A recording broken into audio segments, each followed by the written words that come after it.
नमस्कार मित्रों, मैं हूं आचार्य प्रेम शंकर त्रिपाठी।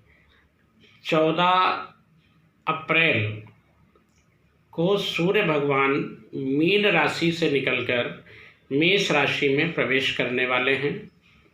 आइए जानते हैं कि 12 राशियों पे सूर्य के गोचर का प्रभाव कैसा रहेगा।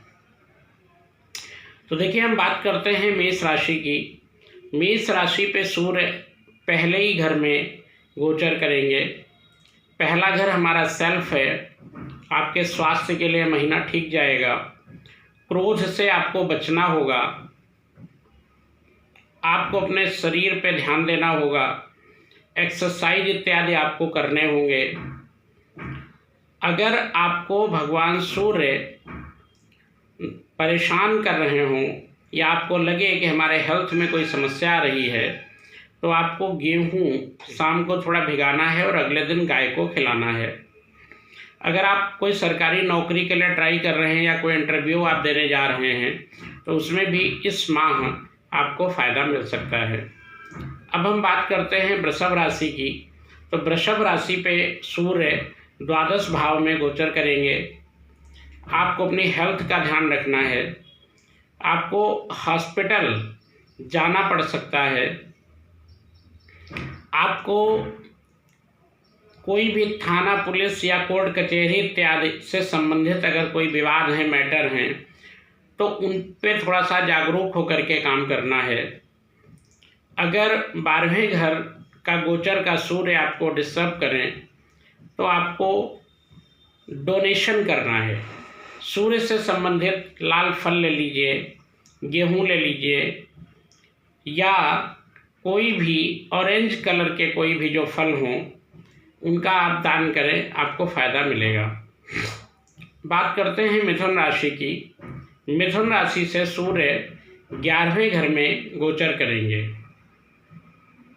11वें घर में जो गोचर होगा सूर्य का, वो लाभदायक है। आपके घर परिवार के लोगों से आपकी अच्छी मित्रता रहेगी। आपके सर्किल के लोगों से आपकी अच्छी बनेगी। आमदनी के रास्ते आपके प्रशस्त होंगे। अगर कुछ पैसा कहीं ब्लॉक है, फंसा है, तो वो भी इस महीने मिलने की संभावनाएं ज़्यादा रहेंगी।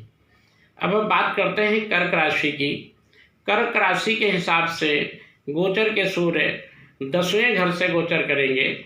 10वां घर हमारा स्टेटस है, हमारा कर्म क्षेत्र भी है। आपको अपने कर्म क्षेत्र में जागरूकता से काम करना है। आपका कहीं डिफेम ना हो, ये भी आपको ध्यान रखना है। वैसे इस महीने स्टेटस बढ़ेगा, मेंटेन रहेगा और आपको लाभ प्राप्त होगा। बात करते हैं सिंह राशि की। सिंह राशि के हिसाब से गोचर के सूर्य 9वें भाव में गोचर करेंगे। 9वां भाव हमारा स्पिरिचुअल एक्टिविटी है, धर्म है, पिता है। इनसे आपके संबंध बढ़िया रहेंगे। धार्मिक कुछ यात्राओं पे भी आप जा सकते हैं, उससे भी आपको लाभ मिलेगा। आप भगवान विष्णु की पूजा करें या भगवान श्री राम की पूजा करें, उससे भी आपको आपके जीवन के दुख कष्ट समाप्त होंगे। कन्या राशि के हिसाब से 8वें भाव में सूर्य गोचर करेंगे। आपको हेल्थ का ध्यान रखना है। आपके इन-लॉज की हेल्थ कुछ डिस्टर्ब हो सकती है, उनके लिए भी आपको थोड़ा जागरूक रहना है। और स्पेशली आप लंबी यात्राओं से आपको बचना होगा। वाहन सावधानी से चलाएं, आपके लिए ठीक रहेगा। तुला राशि के हिसाब से सूर्य 7वें भाव से गोचर करेंगे। अपनी पत्नी के साथ हॉट टॉक से बचें।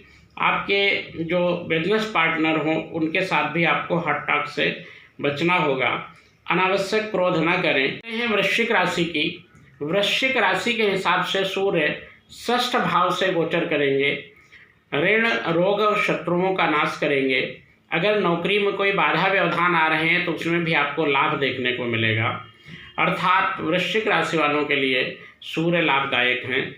ऋण, रोग और शत्रु आपके शांत होंगे।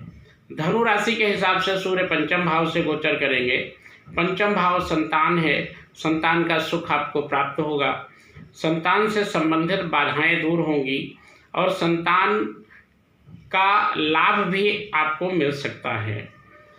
एजुकेशन, शिक्षा इत्यादि में कोई अगर बाधाएं व्यवधान हैं या कोई आपको नवीन फार्म इत्यादि भरने हैं, वो भी भर सकते हैं, उससे भी आपको लाभ मिलेगा। अब हम बात करते हैं मकर राशि की। मकर राशि के हिसाब से सूर्य चौथे घर से गोचर करेंगे। चौथा घर हमारी माता का सुख है, प्रॉपर्टी है और वाहन है। अगर कोई वाहन के लिए आप विचार कर रहे हैं तो आप वाहन बुक करा सकते हैं, वाहन ले सकते हैं। माता का स्वास्थ्य उत्तम रहेगा, माता के साथ रिलेशन अच्छे रखें, उनका आशीर्वाद लेते रहें। अगर कोई प्रॉपर्टी में आप इन्वेस्टमेंट करना चाहते हैं तो अगले महीने 14 से 14 के बीच में आप कर सकते हैं, उसमें भी आपको लाभ देखने को मिलेगा। अगली राशि है कुंभ राशि। कुंभ राशि के हिसाब से सूर्य तीसरे घर से गोचर करेंगे। हमारे मान सम्मान प्रतिष्ठा को बढ़ाएंगे, पराक्रम को बढ़ाएंगे, भाई के सुख को बढ़ाएंगे और तीसरे घर में भी सूर्य उत्तम फल देने वाले हैं।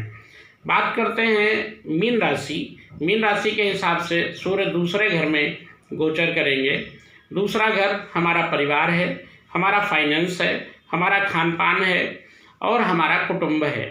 कौटुंबिक लोगों के साथ कोई बहुत ज़्यादा बहस न करें, कोई गर्म बातें न करें या किसी भी तरीके का हॉट टॉक न करें। आपको पैसा सोच समझ के इन्वेस्ट करना है। कहीं पैसा ऐसी जगहों पे न डाल दें जो आपका ब्लॉक हो जाए। अपने कुटुंब परिवार के लोगों के साथ अच्छे रिलेशन रखें तो सूर्य आपको उत्तम लाभ देगा।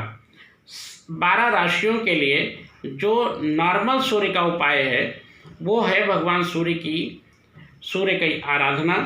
सूर्य सहस्त्र नाम का पाठ भी आप कर सकते हैं और अगर कुछ भी न कर पाएँ तो ओम आदित्याय नमः या ओम वरुणाय नमः या ओम घृणी सूर्याय नमः इत्यादि मंत्रों का जप भी आप कर सकते हैं।